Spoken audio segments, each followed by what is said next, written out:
If Ashford are united, they will never be divided.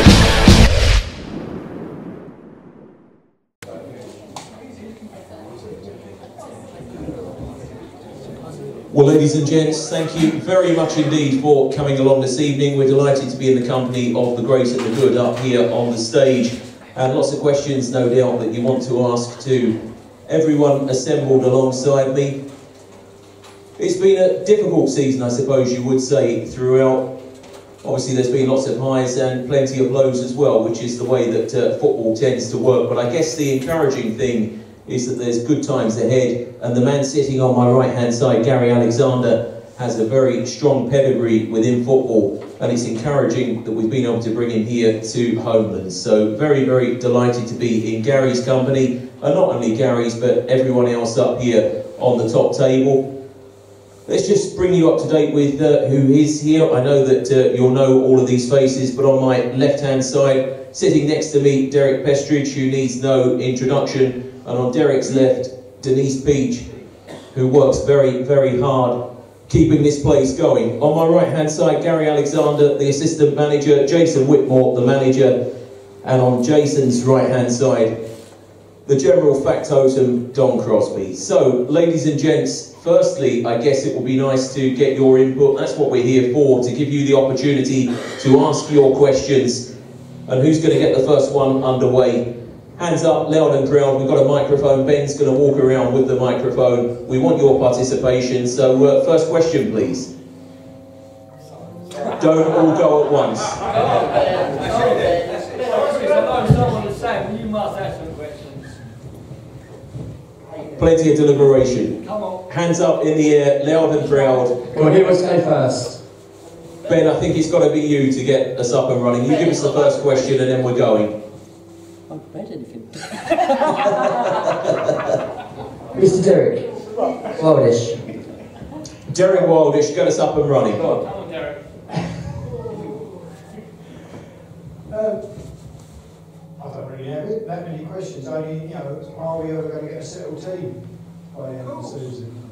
Okay, so a settled team. Firstly, let's speak to Gary Alexander. We'll get his input first. Gary. I think a settled team, probably not this season, certainly next season. I think having come here and seen the amount of players the club have used is, for me, ridiculous. I think we're 82? Around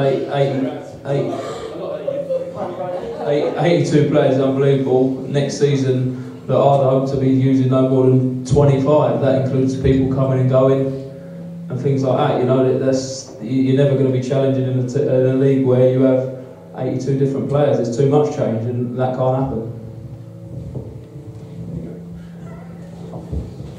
Okay, next up, anybody? Okay, Chris Woodcock. Chris. Excuse me.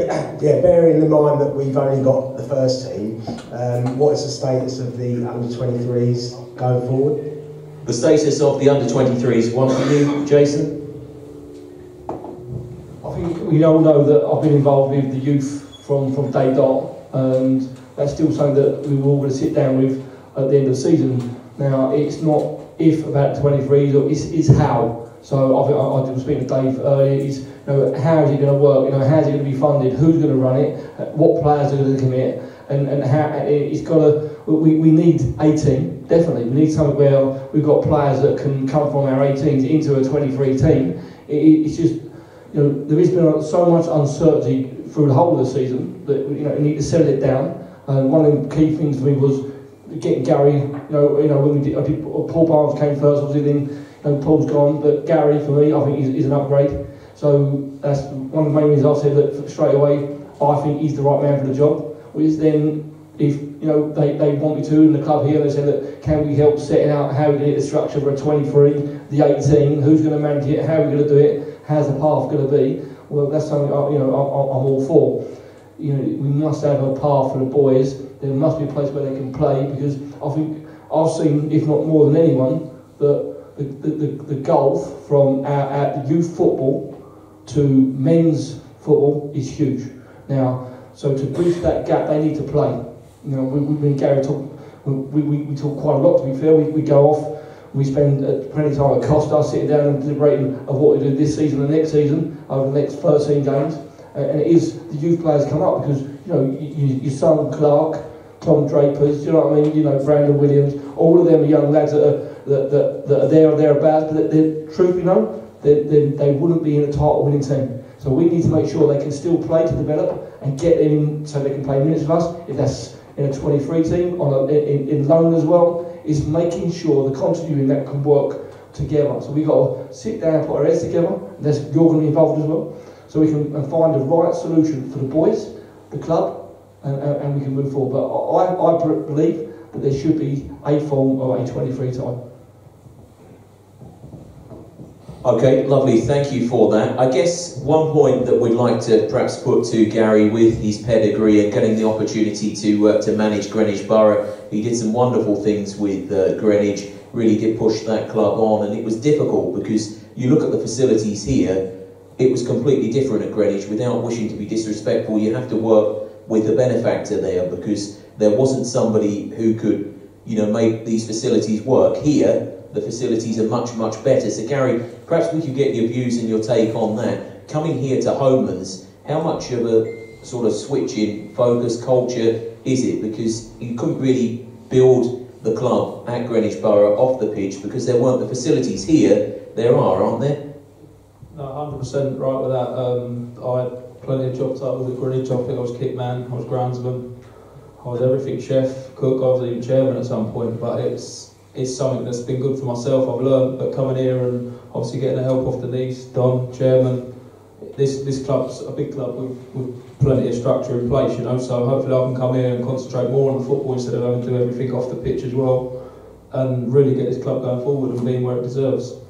So just talk us through the switch in coming here, because you had a very successful career as a player. You went into management or player management with Greenwich Borough. You did well there. You then got the opportunity to come here after they made, well, a fairly idiotic decision with your future. But in terms of coming here, what first sort of struck you on Ashford? To be honest, as a young manager, I need to be in work, and I'm not going to hide the fact that I want to manage higher. One day I want to manage in the Football League. Whilst at Greenwich, I turned that opportunity down to be an assistant at Stevenage to learn my trade in the lower leagues. My decision to leave Greenwich was based on loyalty to my players, in terms of I was told who to get rid of, and to be honest, while I'm manager, I won't accept that. It's my decision, and if I'm going to go with what I believe, and that wasn't the case. When someone's going to interfere with what I believe in, then it's time for me to move on. And so that was the case with Greenwich. But a couple of days after, Jason gave me a call, said, well, this club wants to go. I know about this club anyway, having played against them over the years and managed against them, and had a good chat with Jason. He said at the end of the season I can take the reins and obviously do it my way, which I hope to, and that's not going to happen this season. It's about putting a structure in place, bringing one or two in, but it's difficult this time of the season to get the players we want, because the players we want are obviously playing a lot higher. And so come the end of the season in the summer, that's when the work will really begin. And with the chance, you've got to think to yourself, one team already down, only one going down. It's almost like a get out of jail free card, isn't it, this season, that you can have a real look at it. You mentioned that you used 82 players, and that's far more than you would hope to have used and want to use next season. Being able to plan for next season, does it give you the opportunity? Have you got some targets in mind? I don't expect you to name them, but have you got players that you would like to bring here, and you know sort of how you want to go next campaign? Yeah, 100%. I've got targets in mind. As I said, like you said there, I'm not going to name them, but we've brought one or two in already to let them show the fans what they're capable of. They've come from a side that was meant a challenge in Hive, but you know, that for whatever reason they haven't produced, but they're quality players, and so we've already brought a few in to steady the ship a little bit here, knowing that next season's the bigger picture, so it's up to them to show what they can do to be part of it. As for any player what already has an Ashford shirt and what's been here from the start of the season, it's over to them to show us what they're about, and if they want to come on this journey with ourselves, then they need to produce. Okay, Gary, thanks very much indeed. Well, I think it would be boring if it was just me and Gary talking, so hopefully we can get some of you involved and get your thought process on where you are as a fan and where you would like the club to push on. So, loud and proud, hands up in the air, gentlemen here. Ben will make his way over to you, and then we'll come back to you very shortly, sir. Okay, I'm not very good with my words, but it's more to Don and Denise. that's fine, no problem. Obviously, our family-based club have about 250 fans. How are you going to bring more to the club, to bring money into the club, to help Gary get the players on the budgets and all that? Any new ideas to get them to come to it? Okay, Denise, themes and ideas for getting new supporters to come and support the club. We've already started with some of our young supporters like Ben and Sam, Alex, Phil, who are helping us put together promotions to just to bring to people's notice that there is actually a club here at Ashford. There are so many people here that have no idea that Ashford have a proper football club like ours. One of the things we're going to do is involve the schools much more, get the young fans in. The youth system came under our wing just at the beginning of this season, but we're interacting much more with them now, and the managers will help us. The managers will help us to bring in more of the youngsters. We're going to be working with them much more also. And the other thing really is success. To be fair, people want to come and support with their success. So that will tie in very much with what Gary and Jason and the boys are doing on the pitch too. I don't know if Don has anything more to say. Also, quickly before I pass over to Don, when we talk about the fan base, if you look at the last game of the season when you won the Skeppel, there was 800. So the fan base is there. It's just, 82 players this season. You haven't got a stable team, no one ready to support properly, no foundation. So the whole part of this season was to strip that out, put a new foundation in, which we're now starting to do. I think you're starting to see that. I mean, from the first Q&A to now, I think if you were to see the environment of the players that were here to what are here now, how the training's done, it's completely like a professional kind of club. So we've gone from without being disrespectful to any player that was here, what I call a pub culture, where they're coming here for their beer money. We want a team that's players that want to strive to go further. So if they're coming here, in their eyes, it's a stepping stone. So they want to go here because they want to better themselves. So like we want to better ourselves as Ashford. We want players that are here that are going to dedicate the time. They're going to be committed as a player. So I mean, training Tuesday, Thursday, game Saturday. But in the meantime, in the other days, they're training themselves. They're actually putting their own discipline in. So that will also help for the club. And also, it must be known that the budget that we have now is more than competitive to compete in this league. So that there's been this big thing about Greenwich Borough's budgets. The budget so far is a good budget for us already. So if we can enhance that, then it can only be better for Ashford. As you know, I'm not one to really say a lot. I don't like to get involved with chatting. Now listen, is there anybody in this room that thought when we got promoted, we've got a team here that can challenge this season? No, not a chance. Well, can I tell you, we as a committee gave the previous manager a great budget, much more than these boys have got, and what happened was they spread it around their mates and whatever, and it didn't work. We saw it in the first couple of games of the season. It was atrocious. We didn't argue, we didn't say too much. I have taken a lot of stick. There's people in this room have given me personal stick. I don't care. When I came back to this club after winning a 4.5-year court case, I said I will continue my journey, and that is to get this club back into the conference. Straight away, we're now back into the Ryman where we started. We now push on. We must give us time to regroup, to sort out the players. We can't go around saying, oh, the team's not good enough, this, that and the other. Gary's job would be impossible.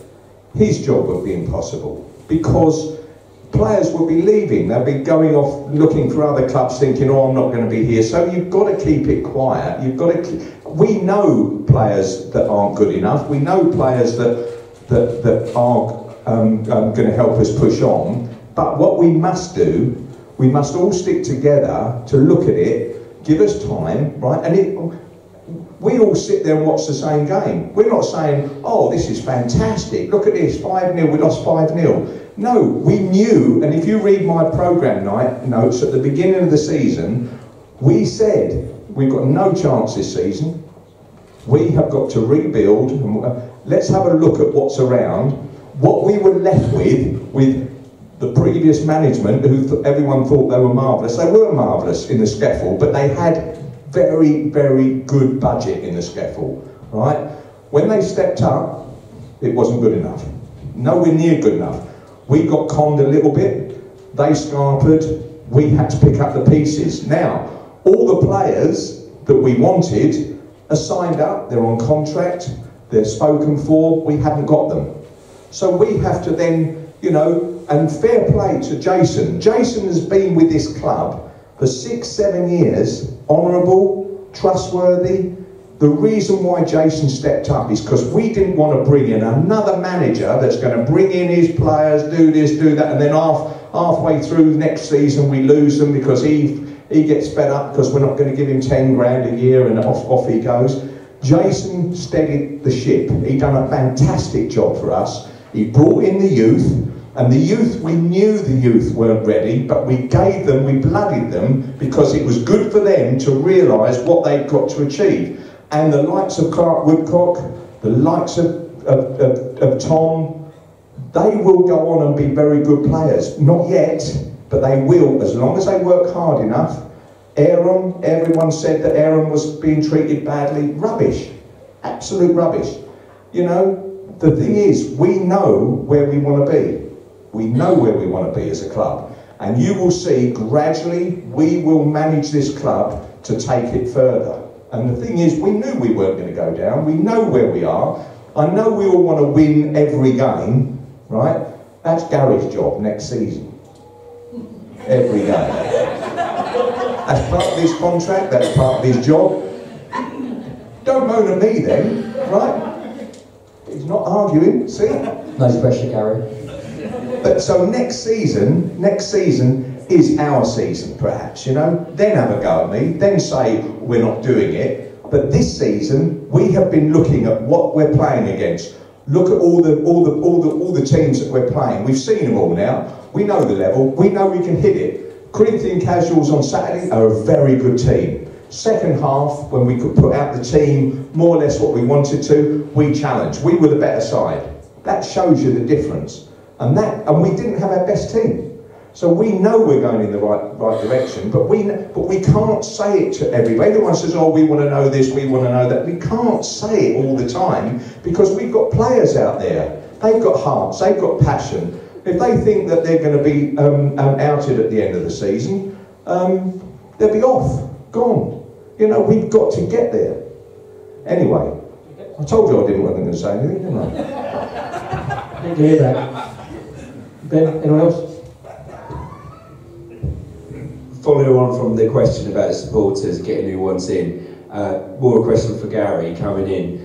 How big is it for you to be coming here and seeing support based days here? Bear in mind we've got a bigger one than 84% of the other teams at our level, and very vocal local fans come into every game, and the commitment we went through to go and see home and brought there. How big is that to you? It's massive, especially at this level. Obviously, I'm used to having less than 100 people at games. You know, I'm now in charge of a side which sitting third from bottom of the table, and she's still getting 260s, 270s. There was four and a half here against Hive, you know, and it's down to me to build a side which is going to bring them fans back, obviously, and use them as a 12th man, because there's not many clubs you go to where there's 400 fans, and look, they're not nice fans when they're behind you, and they're great fans when they're behind you, but if they're abusing the opposition, it's not easy to play at any football club when you get abused, you know, and if we've got them fans behind us, and teams won't want to come to Homelands.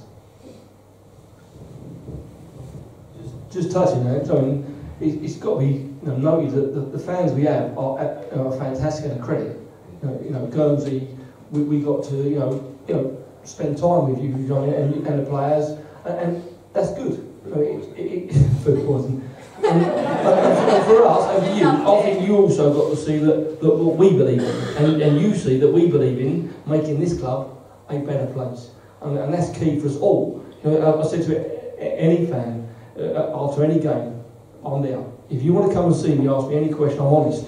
You might not like my answer, it might not be the one you want to hear, but it'll be the one I'm telling you which I believe is true. And that's what all we can do is be honest with each other, and then on this journey we will just get better and better. And I still say this from day one, when everyone said we'd never do this, when everyone said, you know, we wouldn't be able to turn and manage you know, a train driver driving a plane, whatever it was. You know what I mean? Now you're starting to see, look around, this club is moving. The gap from moving casuals in the second half, for me, yeah, that put a smile on my face. Yeah, we lost, I didn't like that, but there is certain parts when I look at the game and go, yeah, that's what we need. Now we need, can we do that for 90 minutes, not 45? At the moment we're a 45-minute team, we're not fit enough. So we know that, we know the boys ain't at the level we want them to be. So we're already picking up notes of what we've still got to be done. But Gary knows that, you know, more than most. Thanks. Okay, any further questions? Okay, I'm just going to ask a quick one myself. This week, obviously, we've come up under quite a bit of stick on Twitter regarding the Andrew Dalhouse situation. Gary, can you just clarify the reasoning for your statement? And yeah. Because I'm here at the helm of the club, I'm not going to have someone slander the club. You know, it obviously got reversed. And look, Andrew spoke to me and Jason in private as well, but what he said on Twitter is completely different. He's man enough to admit that he's obviously made mistakes, but in terms of this football club, if you can't give this football club 100%, look, you're not going to be part of it, end of story. It's, you guys deserve better as fans, and that means training Tuesday, Thursday, giving 100% on a Saturday, and if you can't do that, then you won't be part of my plans, you won't be part of Ashford Football Club. That's simple as. No disrespect to Andrew. Look, he's had a career, he's the other side of 30 now, not the fittest fella in the world, will claim to be, but he's not. We'll talk to you guys an awful lot and sell himself, but at the end of the day, look, I'm a manager and I have to decide, would Andrew be part of the bigger picture going forward at this football club? For me, no. Decisions have been made by myself, by the board. Andrew's moved on and we wish him the best of luck. Okay, thank you. Anybody else? Has anybody got a question? Sam Shannon, another one? Okay, well let's ask a little bit then about the change from going from a player to a manager, because you kind of bridged the gap by going player-manager, but how difficult is it distancing yourself, taking yourself away from being in the dressing room as one of the boys to being the man who makes the decisions? I think at this level it's slightly different. You have to be a little bit more involved with the players at this level because you don't see them day to day. As a player in the pro game, the manager would distance himself and you'd have to go and knock on his door if you had a problem, whereas at this level you have to be a little bit more in the mix with them, as I said, because of the amount of time you get to spend with them. But you have to build that, and my aim is to build a dressing room full of characters. As I did, it took me 2 years at Greenwich to build a side with good character, and everyone has to be a character in that dressing room for the right reasons, you know, respectable, willing to give 100% for the club, willing to die for the cause, you know, and I think Greenwich are reaping the rewards now, and they've put themselves up with a great shout, and hopefully over the summer we can build a side which is capable of improving on this season, and going forward building a side which is going to challenge for promotions. It's much easier, isn't it, when you're a professional, when you get to see the players day in, day out, or most of the days, but when you get the situation that you've got Tuesdays, Thursdays and seeing players at the weekend, how much trust is there, not just surrounding Andrew Dalhouse, but surrounding all players? How much trust do you have to place in them to make sure that they're doing the right things away from when they're here?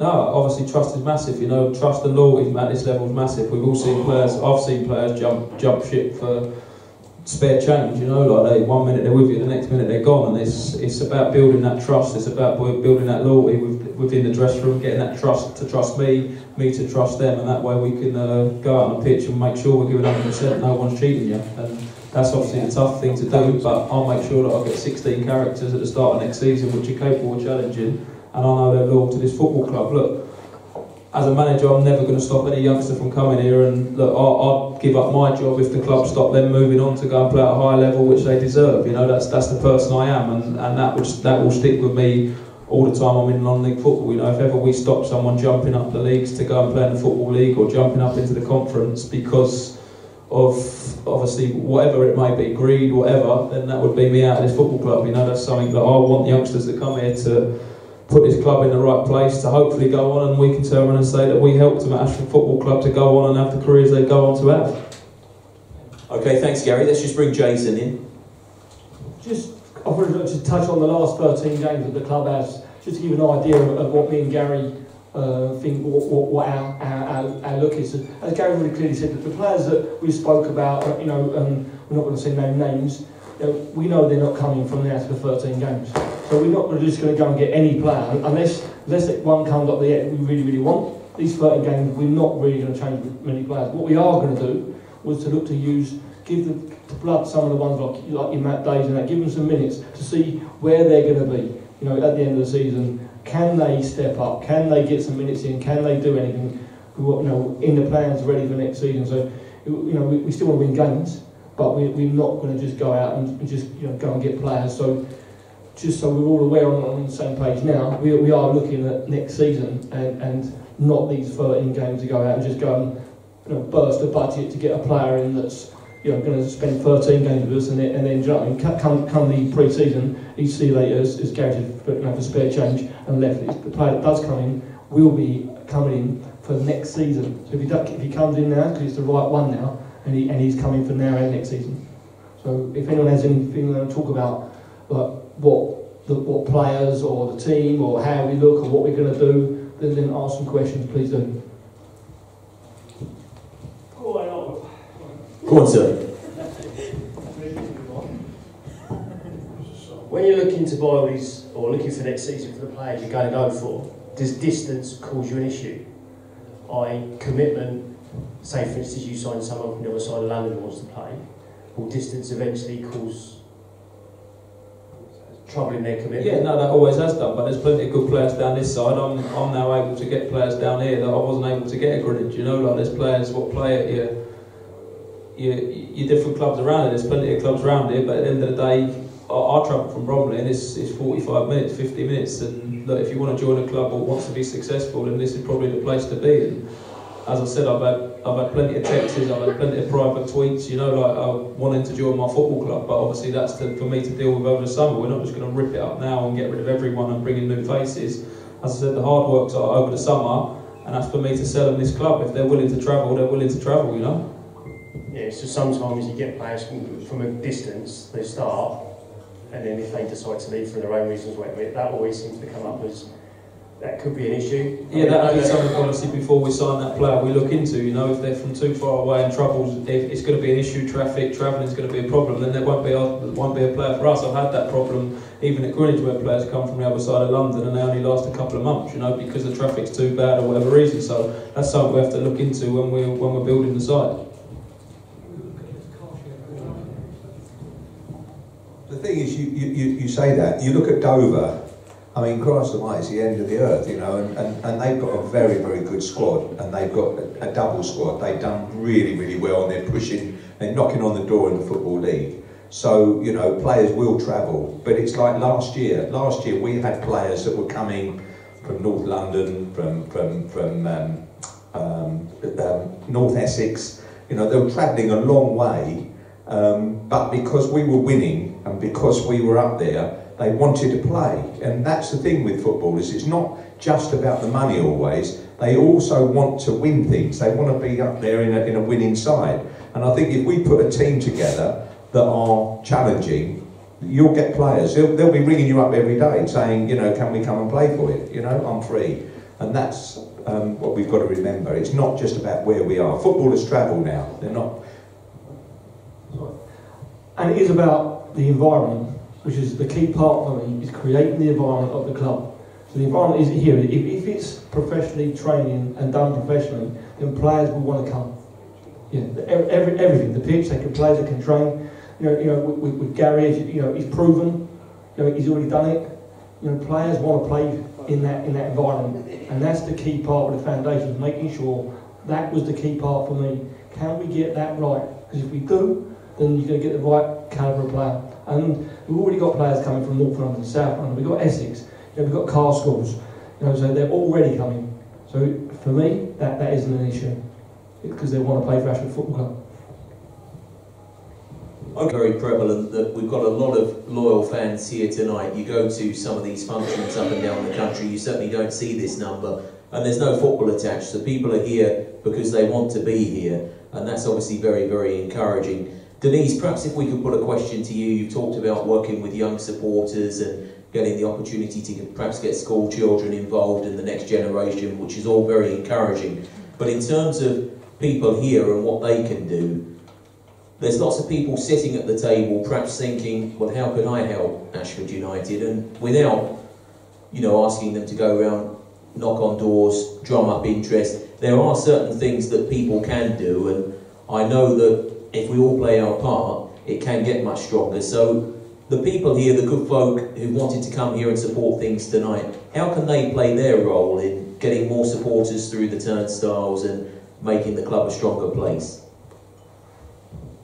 Okay, there are many, many ways that you can help, but one thing that I'm not particularly au fait with social media, mainly Ben and Alex have got me up to speed with a few things, but something really easy that you can do, and I know by looking at Facebook that most of you are on our Facebook page, you can share all the things that we put on Facebook. It means that you can invite your friends to our functions, our music nights, which will help for finances for the club. It's a really easy thing. You can sit on your computer and do it. I know we've got a wealth of people that love to get on their computers, so instead of posting maybe the negatives when you see that things are not great, try and get involved in making them great.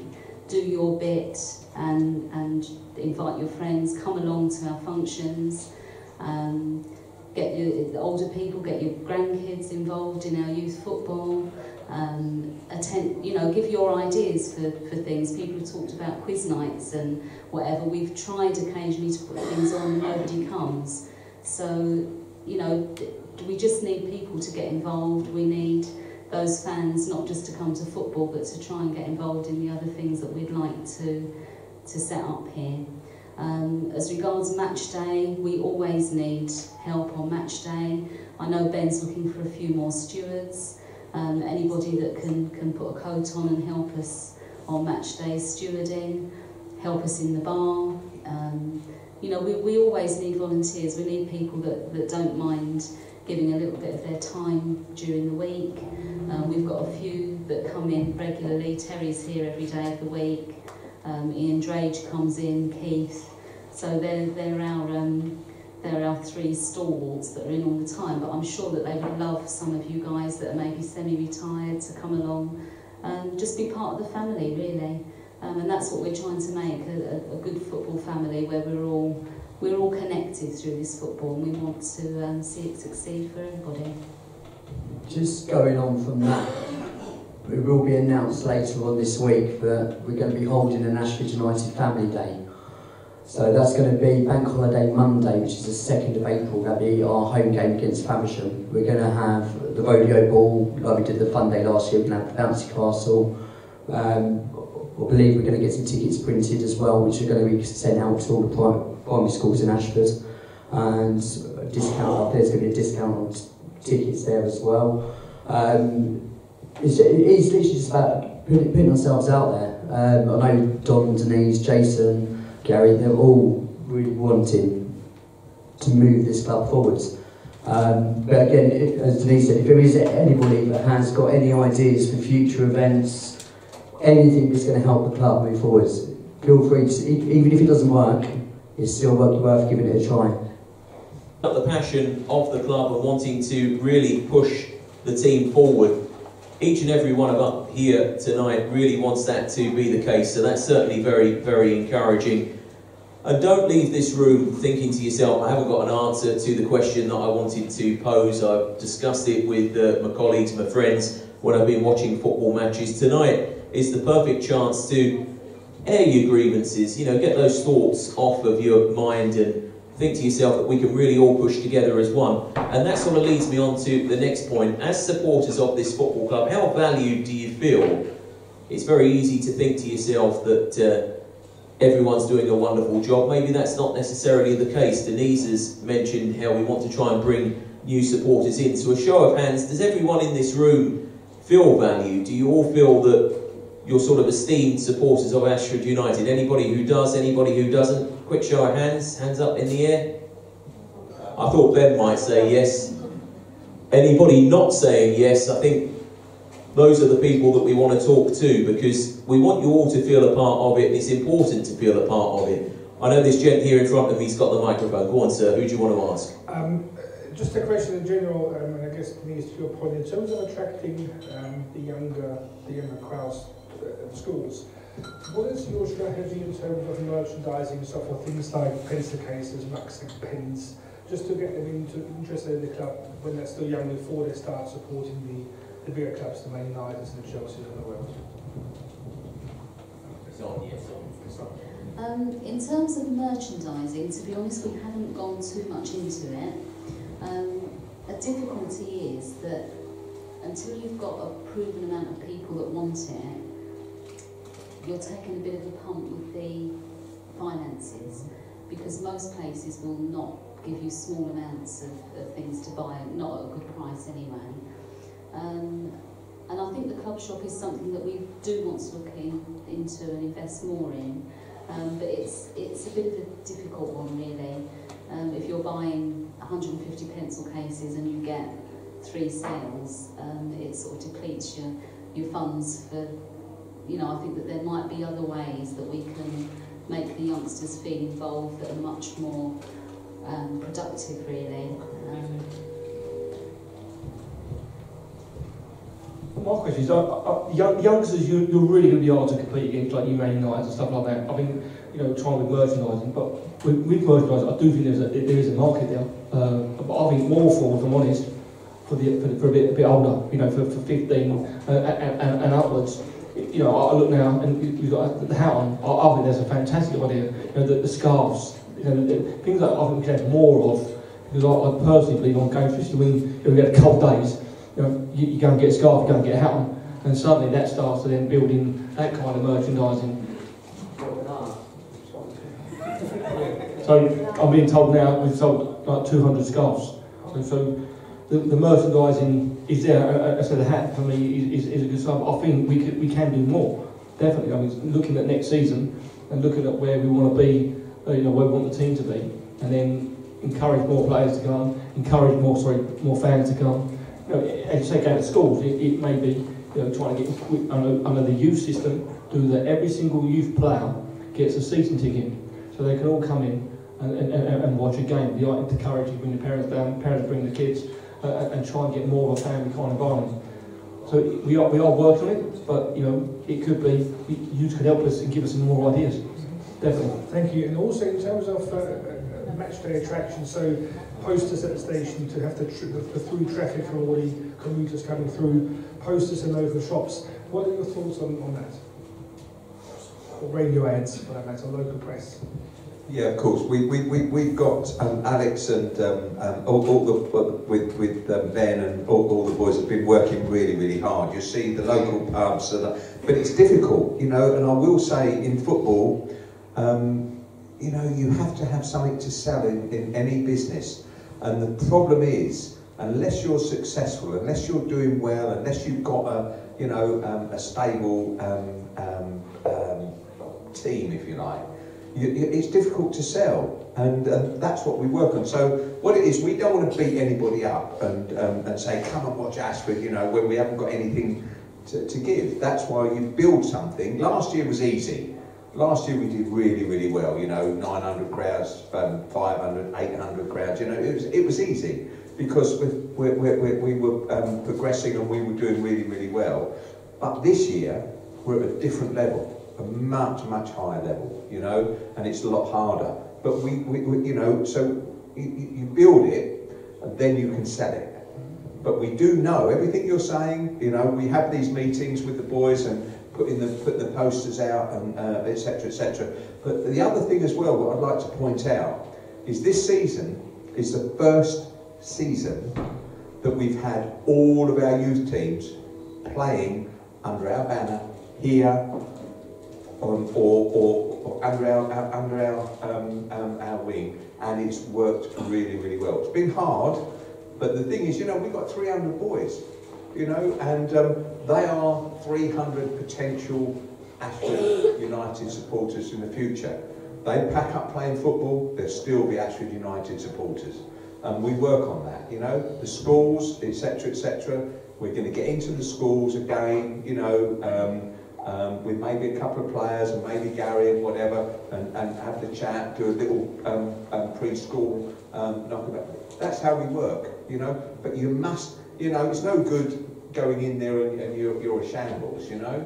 And we were a shambles. We'll admit to everybody, we were a little bit of a shambles at the beginning of the year. Not because that's the way we are, the way we operate, it's because of the situation we was pushed into, you know. But we sort it. That's what you do. You know, that's football. That's you know, that's the way it works. As long as you sort it out and move on, then everyone will be happy eventually. Thank you. Just a quick one on that, Phil. Do you want to just pass on your little idea about next season and the merchandising? Obviously, you was discussing myself, Alex, Neil. So yeah, basically I was looking on the Faversham Facebook page yesterday, and they've got a shop icon button on their Facebook page where you can order season tickets, scarves, shirts, all that sort of stuff. Something I mentioned to Alex, that there's an option on the new website that's going up to have a club shop on there. So is that something that you would look into, maybe first instance, just with the shirts, season tickets, that sort of thing, to make it more accessible for people to be able to purchase them? We had a meeting last Monday with a chap that Gary brought along, and one of the things that he's going to be supplying all the kit, and one of the things that he said he could also do is to set up a club shop for us, so that's already underway. So that will be established, ready for next season. And the range of merchandise from the shop, what I've seen, what Gary's shown me from the portfolio of what is pretty special, to be honest. It takes us to another level. So, you know, when we talk about, you know, like hoodies, sweaties, you know, there's some real good quality stuff there that, you know, you can get your kids to buy. And yeah, I'm quite excited to see, you know, that develop. You know, every single youth team playing that kit. Now, for me, then everyone's got, you know, the identity of Ashford Football Club is there. So, you know, your Maidstones and things like that, they've got their certain colour kit, everyone knows who it is. Well, that's going to be us. And then, you know, then from there, you know, we talk about everything we build. It starts from the foundation. What you build now, well, how we do it, is what will take this football club forward, and that's what we're doing. Yeah, I mean, this season was difficult, bringing all the youth back over as Ashford United. They all play as Ashford United, but they were playing in all sorts of different grounds. And of course, without a 3G pitch, there's no way that we could have 20 teams playing on that pitch. It wouldn't last 5 minutes. We're playing 2 teams. So, but now we can play 24/7. Fantastic, you know. But more importantly, they all identify as being Ashford United players, because a lot of the youngsters didn't even know where we were. They've never been here, you know, and their mums and dads never been here, which is not their fault, it's the way it is. But now they all play here. This year, they all had kits that had been ordered and designed, and they were green and white, but they weren't the same. So this year, or the next season, all of the youth teams will be playing in the same kit as the adults, whether it be the tracksuits, whether it be the training kit, whether it be the first team or the away kit, will all be the same. And it will be fantastic. And they will buy their shirts, they will have their shirts, and when they're walking around Ashford, everyone will know that's Ashford United. Yeah? Okay, just I had a question earlier on passed on to me. It's a bit shy of the mic over there. Home match days, and accessibility, obviously getting to the Homelands. We have got the minibus here now. Is there any, obviously, plans to utilise it to our advantage and getting people from the town centre maybe to here? But people obviously don't drive. Obviously, £10 for a taxi. Obviously, it might bring a couple more people in as well. The big issue is the minibus is there for the club. I bought it for the club use, you know, mainly for the academy, etc., which is starting next year. But everyone can use it with, you know, the supporters and whatever. We've been using it, etc. But it's got to be paid for. But also, we need a driver. Now, Keith has been doing his utmost to do this, but we can't rely on Keith week in, week out, you know, running it on around. But it's a great idea to have, you know, a 17-seater minibus going into town on maybe two or three trips for 10 minutes, quarter of an hour, and bringing people to the ground. Fantastic. It needs to be organised, you know, and, you know, we organise so much. It's another thing that we can clog up the system. But if we can get someone organising it, you know, and perhaps you only need a driver to do 2 trips, and there might be 30, 40 supporters, you know, that you extra supporters you've got at the ground, you know. And also for me, personally, you know, looking at the future, this club does need more, you know, to be accessible to public transport. And we know that the the 2A that does a ride just before us. Now, I don't know why or how it can happen, but surely, you know, if we are going to start to build a club, we want it to be able to go up one more, you know, and use Ashford Night Football Club as a bus stop and turn around. And I'm certain, you know, as we go down, we can have them conversations with whoever it is, if it's Stagecoach or whoever. But that's something that should and could happen. Actually got our planning application virtually ready, and what the bus service has said, if we get our wraparound permission, they will use Ashford United as a terminus rather than Park Farm. So we will be the last stop, which will be great. They won't do it every day, but on match days and in the evenings that we have games, they will use it as a terminus, which is fantastic for us. It means you've got a bus service. But I guarantee that most people will not use the bus service. They'll always want to either get a lift or come on the minibus or whatever, you know? Certainly saved my legs, though. Players. Okay, is there anybody else that wants to say anything? Okay.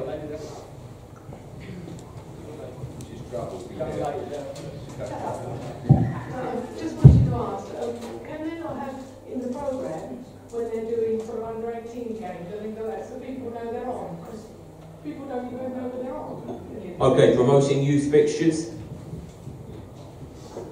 So, to be fair, that should happen. I think with things that have gone on, you know, in the club, I think we all could probably be a little bit guilty of trying to just sort the first team out and put the preferences right, get the foundations there. But, you know, me stepping back and Gary going forward, I'm certain that, you know, with Don, Denise, Derek and I, we can get things moving. Yeah, the big issue with the youth team fixtures is that they're very, very, you know, you can get them 2 weeks before they come out or whatever. They're very, very lax. They change them quite regularly. That's on the younger teams. On the 18s, the under 23s, we would like to have, if we could, have maybe 2 pages in the programme, Alex, extend the programme, make it slightly bigger, and have it the youth section which covers that, you know. But I'm sure people would come if they knew the game's wrong. yeah. But we do promote it. These boys do promote it well on the website. But a lot of people don't actually pick it up on the website, you know. So. We look on the website quite a bit, and I don't see that. When I was managing the under 18s, I think we would get a gate of normally between 90 and 100 on our games. So So, but again, that does build on success because they were a very successful young team. But it is about, I think, us. I think all of us to tweak it a little bit, if I'm honest. And I think we all could do a little bit more to just make sure, we can maybe do a little bit more to get the games out there for the fans to know when they're on. Definitely. But it has been, I say, a bit of a testing season for us all to get the first team right first. Sam, you're up. Okay, so there's been a lot of talk about getting this season out of the way, getting the right players in, working out who we are, where we are, whatever. So going forward, what is the target for next season? That's Gary. It's Gary, definitely. Going under the radar, improvement on this season. Obviously, look, we're third from bottom of the table. We're minus 42 goals. That's not good enough for a club this size. And to be honest, people mention budgets and things like that. When I've come here, I'm quite surprised at what goes on at this football club, and it's embarrassing where the club is. It's not in a good place for what exchanges at hands. Obviously, money what gets turned over. We all know that at this level it does pay, and the position the club's in for what it pays, it's quite shambolic. So next season, obviously, anything above third from bottom is going to be an improvement. But as I said, going on the radar, we want to be up there challenging, and I wouldn't be sat in this chair now if I didn't think that was possible.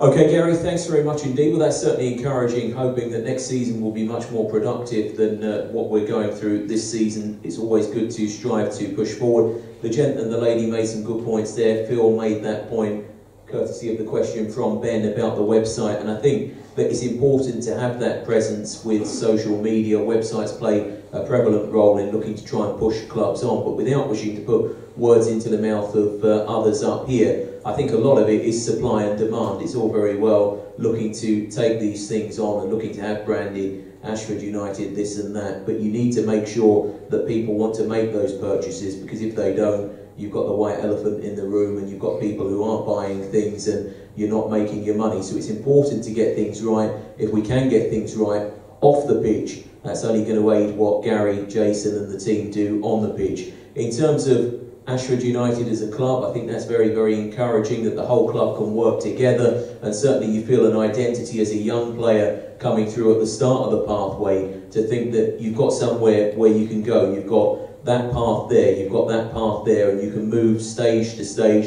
a little bit like moving around the Monopoly board. You know where you're going to go, and you know that you've got an end product there, and that end product must be getting into the first team, ultimately making a success of yourself within the first team and then pushing on, developing. And I think it was encouraging to hear from Gary. You hear from other clubs, and certainly at non-league level, they view the players almost as pawns and think to themselves that there won't be that chance to move on. But Gary said that if the players are good enough, obviously you want the club to benefit, that goes without saying, but you want to give them that opportunity to push on. And I think it's encouraging, and that might be the next point that we bring Gary in on. He's played in the pro game and got the opportunity to work with a lot of successful people who are now in management, and certainly one of your good mates, Neil Harris, is doing a fine job at Millwall. You look at what they've done, and certainly they get some bad column inches and people say that they're not necessarily a family club, but if you support the club, it's all for one and one for all, isn't it? Nobody likes us, we don't care. But sometimes having that sort of mentality, that sort of way of going about things, there's nothing too much wrong in that, is there? Like we said earlier, we spoke about the fans here, and is that me, mate? Is that coming out twice? And we spoke about the fans, obviously here. You're speaking about Millwall, and we said about being a 12th man. There's obviously no better place than the Den when the crowd are behind you, and that's no different to Ashford. You know, like 600, 700, 800 fans here will be a 12th man for us going forward next season. You know, it's without a shadow of a doubt. But first of all, we've got to win football matches to get the people back into the football club. You know, people aren't going to come and watch a side that, without trying to be too disrespectful, lose week in, week out. You know, haven't won an away game all season. You know, it's unreal to have. We went to Guernsey last week and having nearly 100 fans out there, and for a team what's not won away all season, that's ridiculous. You don't get league sides will take 100 fans up north during the week. So we've got to play on that. We've got to make sure this place is full next season, and only we can change that by winning football matches. I think maybe there might have been one or two disenchanting views on the comments I made. It's not about emulating what Millwall do per se, but it's about getting fans to think to themselves that we can be a part of this and we can really help push the club on. And certainly when we see the solid folk that are here tonight, I think that's very prevalent, that everybody wants to play their part, everybody wants to push the club on, but it's got to be a united front. You know, we are Ashford United and we do want to try and push the club through the various leagues, but it's all about doing that in small steps rather than looking to try and bust the bank. And you all see what happens when clubs do that. We're very fortunate to have the likes of Derek, Denise, Dom, Jason all playing a part in pushing the club on and giving Gary rather that platform to give the squad itself that chance to be able to breathe and really push on next season. And there's some real encouraging times ahead, I'm sure of that. Jason, we'll just talk a little bit about the youngsters and getting that opportunity, because you had the very successful young side that have been able to see players push into the first team squad now. It's important, isn't it, to work right the way from a young age and give them that chance to know that they've got somewhere to go. I'm certain, Denise is sitting to the left of me and Don to the right of me. You know, when I come down and sat down and we had a meeting upstairs, Don, in your boardroom, talking about the youth and how a pathway could be created from, as Don said, it was separate. With they had the badge, but there was no real identity. They weren't together. That can't happen. You need to, boys get to 16, where they're going to go. Got nowhere to go. They could go to under 18s, Kent Youth League football. But the standard is it's best round here, but it's nowhere near good enough to what you want to get the boys to develop. So it was key to me to make sure that the boys have got a pathway, they've got a vision. If you want to attract the best boys around it from this catchment area, which is massive, then you need to have the right pathway. So they need to be able to go from under 6s, under 7s, all the way up. And you can have your elite teams. You can have the boys that are not elite teams, which is good as well. Because every boy wants to play football. It's about having a pathway for each one of them that are good enough that can get to the first team. Because we want boys that can make it. And you want to, for every one you pick up, for every Alfie May you get, this club does well. They get, for every Max Waters we had that had an opportunity by being picked up, it's great for this club. It shows that everything you do is good for a player. Them young lads are being treated in the right way. They've got a right opportunity to get to the right places in football. With their desire to go and work hard and want to apply themselves to be a professional footballer, they've got the right opportunity here. And if we do that, you're going to get the right boys come here. So that it all starts here. And that was the whole point when we had this conversation. I don't know, was it 2 or 3 years, 2 years ago, 3 years ago, that we sat down together on our own and have a chat of what how that could happen. It's happened. They're here now. It's been a testing season, and there's still things we can do to improve it, but we're here. So the pathway's already created. My under 16 team that I still manage, they'll win the next 2 games in the Kent League, they win it. So there's 1, 2, 3, there's 6 of them now out there playing in the under 18s at 16. So it's working. It's already proof it's working, but it can be better. Okay, and ability-wise, it's all very well having people who might be very good at what they do, but how much does attitude play a part? Because we've talked about individuals tonight, and I don't think we need to necessarily keep harping over that, but individuals as they are, it's all very well, isn't it, thinking to yourself, you'd love to have 11 gazzers out there who can all do the business, all play their football, 10 outfield gazzers and a goalkeeper, Big George. But to have people who've got that right character, that right mentality, how important is it to have that kind of individual that you know that if you're in the trenches they're going to fight with you rather than look to try and spout off and maybe say one thing in a dressing room, but then when they're outside the dressing room environment, perhaps not be the kind of individual that they should be? That's a massive part of being a successful side, finding that 16, 17 players, which isn't easy to do, to find characters that stick together in that dressing room. What happens in the dressing room stays in the dressing room. But it's not easy at Ashford Football Club because all the players mix with the fans and everything. But to get that bond and that unity in the dressing room is massive. If we're going to challenge, that's what we have to work for. That's what we're working towards now. We're working over the summer to get that, and if we can get that right, I'm sure we'll be winning more games than we have this season. Very good, that's pleasing to hear. Don made a very good point about youngsters' fixtures, you know, the development squads chopping and changing in terms of having late fixtures slotted in, and it's not always easy to put that kind of information on in the programme. The lady made a very valid point here. Ben, if we could come to you, in terms of match day announcements, games and website, social media, how much can we play a part to make sure that people like this lady can find out what's happening and when? Well, obviously, myself and Alex, as well as obviously Neil, Sam, Chris, as and when. We do what we can to obviously get it up anywhere, do you know what I mean? We aren't employed by the club, we are all volunteers, and that's what a lot of people do need to realise as well, because we do take quite a bit of stick when we are doing, obviously, what we are doing. But at the end of the day, we are trying to get the club out there. When it comes to the youth fixtures, as Don obviously said, they do get slotted in last minute. And like tonight, I wasn't actually aware there was a game tonight until first thing this morning. So if we can get it out there, we do try and get it out there. But if anybody does know of any games that we aren't aware of and haven't seen it up on the air, send us a message, we'll get it out there for you. Goes without saying that we are appreciative of all the work that everybody does behind the scenes. Sometimes it may appear to go unnoticed, but trust me, it doesn't. Okay, last few questions then. I'm conscious that there's beer to be drunk up at the bar, and anyone who wants a soft drink, we can furnish you with that too. Last few questions, please. While we've got this platform, while we've got this opportunity to hear from everybody up on this stage, don't leave the room without asking a question. Gentlemen here. Spoke to Jason at half-time about a 5-year plan.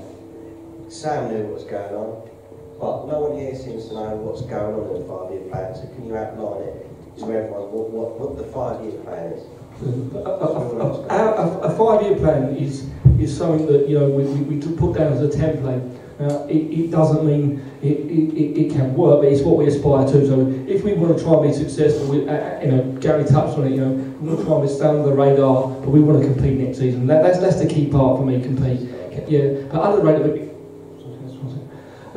compete and challenge.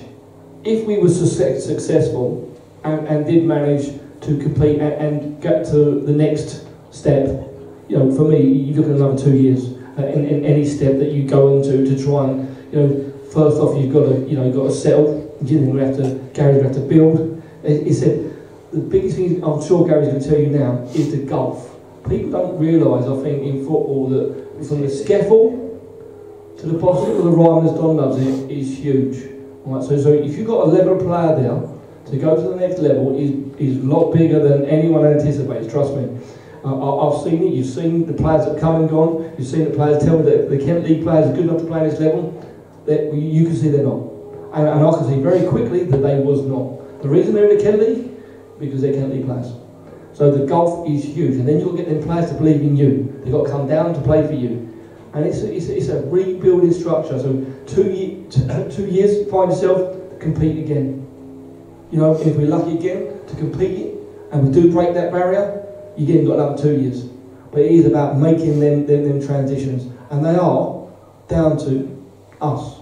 And probably, you know, the main man, Gary, who I'm now can let chat and say a bit. I think Jason's just touched on it. As you said, like the Kent League's the Kent League. You step up a level, it's a completely different level. In the Bostic League, you step up again, it's a completely different level. But we'll try and build players who are good enough to play in the league above, so that if we do happen to get out of the league, we're ready, we're prepared, and it's not such a big rebuilding job, because you don't want to have to rip up 15, 20 players at a time. Every time you get promoted, we need to try and attract that player that's capable of playing in the league above, ready for if it does happen. But no league's easy to get out of, and as I said, it's a building job at the moment, and there's a plan in place to hopefully challenge next season. Who knows, you know, it's a building place, but we need to build that team which is capable of challenging this league, and then obviously add players along the way which are capable of playing in the league above if we did get out, and that's what we hope to do. Well, it's very easy, isn't it, to think to yourself that you're doing a wonderful job, and certainly everybody up on this top table here, everybody up on the stage knows that what is going on is a lot of hard work, and it does take an incredible amount of hard work. And somebody made a very valid point that you don't make money at this level within football. You know, it is a labour of love. Ben touched on the fact that the people working here are volunteers, and that's a needs-must situation. It would be lovely to think to yourself that you could pay everybody. That can't happen.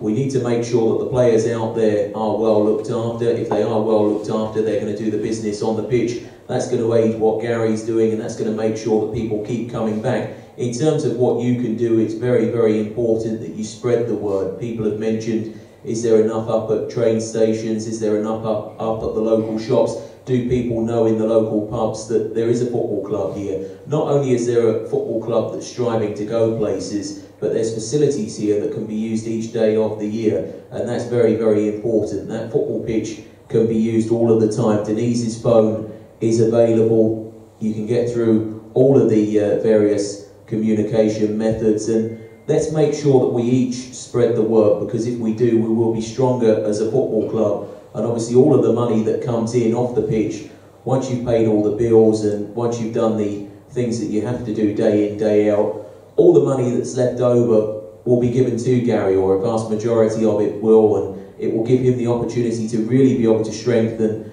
And the team's going to need to be strengthened for next season, because there's a lot of clubs that throw money at it. It's very easy to think to yourself that you can do that and hopefully have that quick fix mentality. That doesn't always work. It's about building blocks, and we've learned about that this evening. We've learned about wanting to sort of push forward as a team and all play our part. And certainly each and every one of you tonight here, we value you for giving up your time and coming along. Thank you very much indeed for those comments. Thank you to each and every one of you for coming here tonight.